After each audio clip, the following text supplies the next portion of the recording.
सो hello guys, welcome back VS nursing wife. So guys, आज हम लोग पढ़ने जा रहे हैं review of anatomy physiology of respiratory system.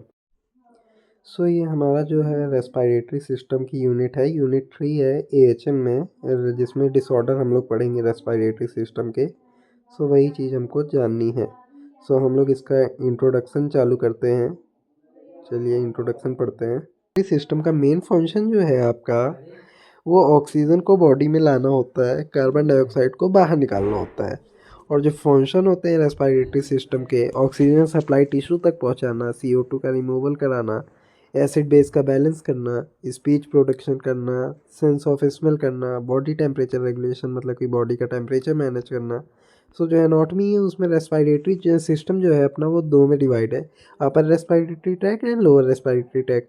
Upper respiratory tract में जो है आपका नोज, फेरिंग्स और ये सब आ जाता है। लोअर में आपका आ जाता है larynx, trachea, bronchi, bronchioles, alveoli and lungs. So जो फिजियोलॉजी है आपकी, पल्मोनरी वेंटिलेशन ब्रीदिंग प्रोसेस जो है, इंस्पिरेशन होता है, एक्सपिरेशन होता है। एक्सटर्नल रेस्पिरेशन होता है एल्वियोली में, पल्मोनरी कैपिलरी में O2 ब्लड में जाता है, CO2 बाहर आता है। ट्रांसपोर्ट होता है गैसेस का, O2 और CO2 का। इंटरनल रेस्पिरेशन में ब्लड और टिश्यू में जो एक्सचेंज हो रही है गैस का, ये सब। रेगुलेशन आपका होता है रेस्पिरेटरी कंट्रोल सेंटर में, मेडुला ओब्लिंगाटा में होता है, पोन्स में। और जो नॉर्मल रेस्पिरेटरी ट्रैक्ट होता है अटल का, वो एडल्ट का, वो होता है 12 से 20 ब्रीथ पर मिनट, चाइल्ड का 20 से 30 ब्रीथ पर मिनट और इन्फेंट का 30 to 40 breath per minute. Important nursing point जो है आपको, alveoli site of gas exchange, इसके बारे में फोकस कर लेना। जो राइट लंग है वो, उसमें 3 लोब होते हैं। तो मतलब ये जो इम्पोर्टेंट चीज़ है, वो शॉर्ट कंक्लूजन आपका यही है कि जो रेस्पिरेटरी सिस्टम है, वो ऑक्सीजन और CO2 को, ऑक्सीजन को इन करने के लिए और CO2 को बाहर करने के लिए, और ये पूरा बॉडी को प्रॉपर ब्लड सप्लाई, वो भी ऑक्सीजन ब्लड सप्लाई प्रोवाइड करना, यही सब है इसका। तो जो आपका सेकंड पॉइंट है, वो मैं अभी आपको बता रहा हूँ। जो nursing management of patient with respiratory problem में जो आपका सेकंड है, वो नर्सिंग असेसमेंट है। इसमें history taking, physical assessment and diagnostic test है।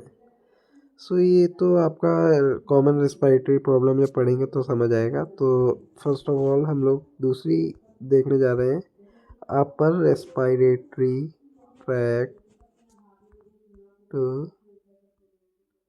अपर रेस्पिरेटरी ट्रैक्ट इन्फेक्शन के बारे में जानते हैं। सो अपर रेस्पिरेटरी ट्रैक्ट इन्फेक्शन आपका आ रहा है। सो ये एग्ज़ाम ओरिएंटेड है BSc नर्सिंग के लिए। सो अपर रेस्पिरेटरी ट्रैक्ट इन्फेक्शन आपका इंट्रोडक्शन हो गया। अपर रेस्पिरेटरी ट्रैक्ट एक कॉमन इन्फेक्शन है जो अपर एयरवेज को इफेक्ट करता है। मतलब आपने जैसे पढ़ा नहीं था कि रेस्पिरेटरी ट्रैक्ट दो में थे, अपर और लोअर में। सो इसमें जो अपर पोर्शन होता है आपका, नोज, फेरिंग्स, लैरिंग्स, साइनस, इसमें इन्फेक्शन हो जाता है। सो ये डेफिनेशन जो होती है, वो is an infection of the upper respiratory tract commonly cause by virus and characterized by symptom like runny nose, sore throat, cough and fever. ये हो गया आपका। पार्ट इफेक्ट जो होते हैं, वो नोज होता है, फेरिंग्स होता है, टॉन्सिल होता है, साइनसेस होते हैं, लैरिंग्स होता है। जो इसके कॉज, या तो एटियोलॉजी जिसको कहते हैं। So infection cause viral rhino virus की वजह से हो सकता है, या तो इन्फ्लुएंजा वायरस की, adeno virus, corona virus.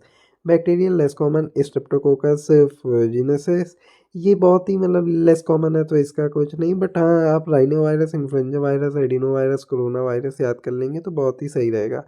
Non infection factor हो गया, जैसे कोल्ड में एक्सपोजर, ज़्यादा देर तक कोल्ड में रह गए। एयर पॉल्यूशन, जैसे कि बाहर बहुत धूल वूल है तो उसकी वजह से। स्मोकिंग, जैसे कि कोई एक स्मोक कर रहा है उसके जो लेंगे। एलर्जी, जैसे पोलन से काफ़ी लोगों को होती है। इन सब से जो एलर्जी होती है। वीक इम्यूनिटी, कि आपकी इम्यूनिटी मजबूत नहीं है तो इन्फेक्शन हो गया, उसकी वजह से हो जाता है। मोड ऑफ ट्रांसमिशन हो गया, ड्रॉपलेट इन्फेक्शन, जैसे कफिंग, स्नीजिंग, किसी का जुकाम है तो वो कफ किया तो उसकी वजह से ड्रॉपलेट इन्फेक्शन आ गया आपको। Direct contact hand to nose mouth, जैसे कि हैंड शेक किया आपने, ये ऐसे ही हो जाता है। कंटेमिनेटेड ऑब्जेक्ट, जैसे कि कहीं पे गंदा ऑब्जेक्ट, मतलब कंटेमिनेटेड आप समझ रहे हैं ना, कि जैसे खांस छींक दिया, बैक्टीरिया उस पर स्टिक हो गए तो आपने छुआ, उसकी वजह से हो गया। क्लिनिकल मैनिफेस्टेशन, जो आपका कॉमन सिम्टम्स है, वो रनिंग नोज हो गया, नेजल कॉन्जेक्शन, मतलब कि जो वो है रुकावट टाइप, कंजेशन मतलब रुकावट टाइप समझिए आप, कि मतलब कि आपको ब्रीदिंग नहीं हो पा रही है, नेज़ल कंजेशन वहाँ पे जाम हो गया कुछ, वो चीज़ हो गया। Sore throat, cough, sneezing, fever, headache, hoarseness of voice in children, irritability, उनको बड़ा इरिटेट कर रहा है, पुअर फीडिंग हो गया।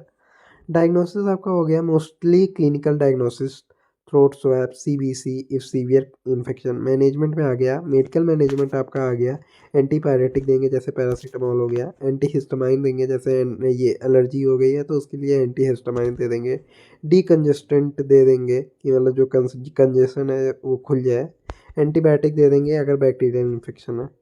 नर्सिंग मैनेजमेंट बड़ा ही इंपॉर्टेंट रोल प्ले करता है। असेसमेंट करेंगे फर्स्ट ऑफ ऑल, तो हम लोग एसेस करेंगे कि उसके कैसे एसेस करेंगे, रेस्पिरेटरी रेट देखेंगे, उसका टेम्परेचर देखेंगे, उसका नेज़ल डिस्चार्ज देखेंगे, उसका थ्रोट कंडीशन देखेंगे, थ्रोट कंडीशन उसका माउस ओपन करके उसमें टॉर्च के थ्रू ऐसे थ्रोट कंडीशन देखी जाती है।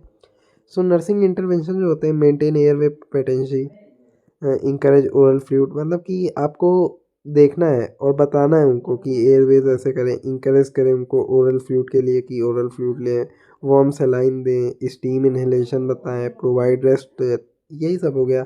कॉम्प्लिकेशन हो गया आपका साइनसाइटिस, जहाँ पे भी टाइस लग जाए तो इसका मतलब कि इन्फ्लेमेशन हो जाता है। तो साइनसाइटिस मतलब कि साइनस का इन्फ्लेमेशन, ठीक है। Otitis media, lower respiratory tract infection and rheumatic fever.